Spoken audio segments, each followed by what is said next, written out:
Welcome to News in Depth. Coming up this week, tunnelling for the biggest construction project in Europe. And Poundland losing profits over loom bans. 42 kilometres of tunnelling work for a train network under London has been completed.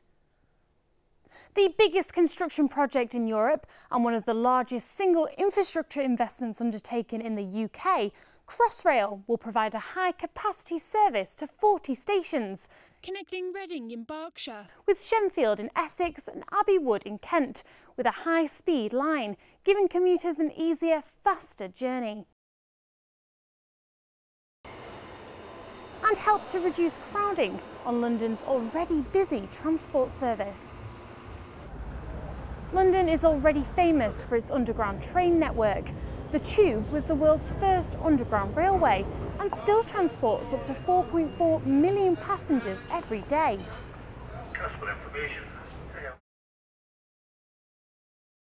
The new tunnels will weave their way through the city's underground landscape within touching distance of existing tunnels, as well as beneath some of the most historic buildings in London. Building a new railway up to 40 metres deep through the heart of the capital is an incredible engineering achievement, with difficult challenges. During drilling at Tottenham Court Road, the boring machine was less than a metre from the existing Northern Line. The new Crossrail has been built by 8 giant tunnel boring machines, each weighing around 1,000 tonnes, the same as 143 buses. Each machine has a rotating cutter head at the front and a series of trailers behind housing all the mechanical and electrical equipment. Over the last 3 years, the giant tunnelling machines have bored 42 kilometres of new 6.2 diameter rail tunnels under London. That tunnelling has finally come to an end. Great chunks of concrete sort of come pounding into the opening. Finally, the last breakthrough comes pounding through this end wall, and enormous relief and enormous excitement that we've got through this incredibly important tunnelling stage. Crossrail, which opens in 2018, is hoped to boost London's economy by providing more jobs for people in London, which has a population of 8.3 million people, bigger than the whole of Scotland at 5.3 million. The project cost almost £15 billion, £2 billion more than the Channel Tunnel. Work has taken 70 million hours by 10,000 workers. Routinely described as Europe's biggest archaeology project, during excavation, many important finds from British history have been uncovered.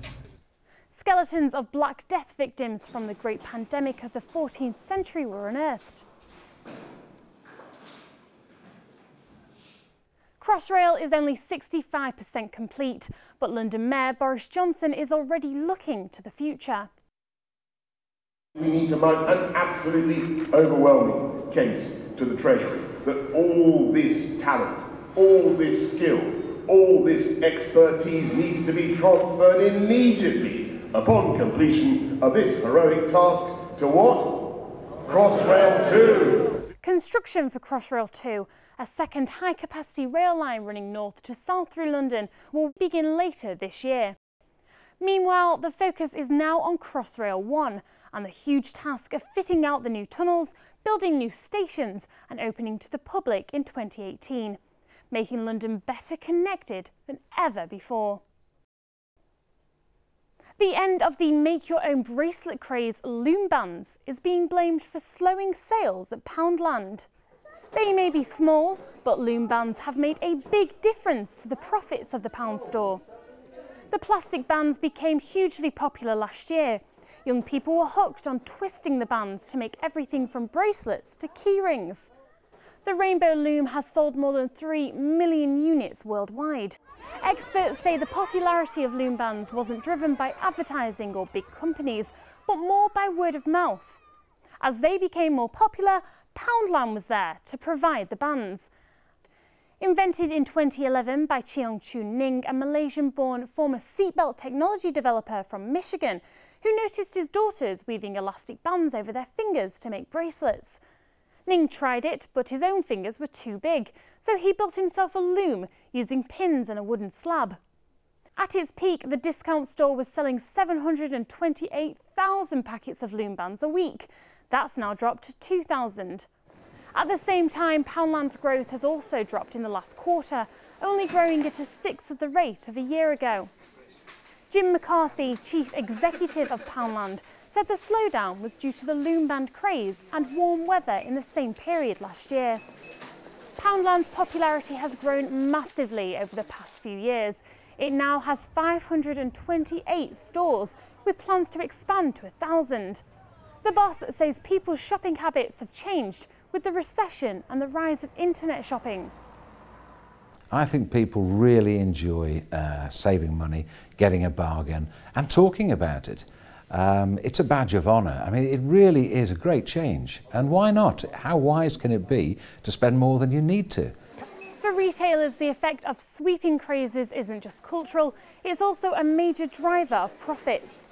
But with new crazes becoming popular all the time, experts predict it won't be long until Poundland has a new craze flying off the shelves. That's it from me. There'll be more news in depth next week. See you then.